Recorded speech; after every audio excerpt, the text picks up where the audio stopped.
પ્રદેશ કોંગ્રેસ સાંજે કરશે ઉમેદવારોના નામ અને મહાનગરપાલિકાની ચૂંટણી માટે ઉમેદવારોના નામ પ્રદેશ કોંગ્રેસ જાહેર કરશે। સાંજે કોંગ્રેસ ઉમેદવારોની પ્રથમ યાદી જાહેર કરશે। અમદાવાદ, વડોદરા, રાજકોટ, સુરતની યાદી જાહેર કરવામાં આવશે।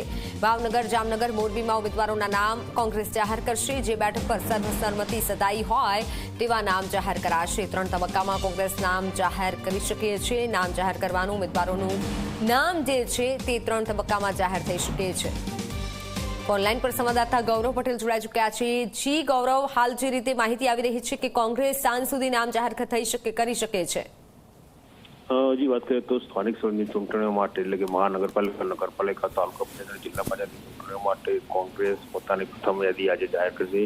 લગભગ 10,000 જેટલા કરતા વધારે ઉમેદવારો છે। જે પૈકીના જે પસંદ થયેલા ઉમેદવારો છે તેમાં અમદાવાદ, બરોડા, રાજકોટ, સુરત, જામનગર, મોરબી જેવી મહાનગરપાલિકાના ઉમેદવારનો પહેલો લિસ્ટ જાહેર થાય છે। જે નિર્વાચિત બેઠકો છે કે જ્યાં કોઈ નામ સિંગલ છે અથવા તો તેના કરતા એક જ પ્રતિનિધિ તેમાંથી જે સર્વસંમતિ થાય છે તેવી બેઠકોની યાદી જાહેર થશે। કોંગ્રેસ કુલ 3 તબક્કામાં જિલ્લા પંચાયત, તાલુકા પંચાયત, મહાનગરપાલિકા, નગરપાલિકાના ઉમેદવારો જાહેર કરશે।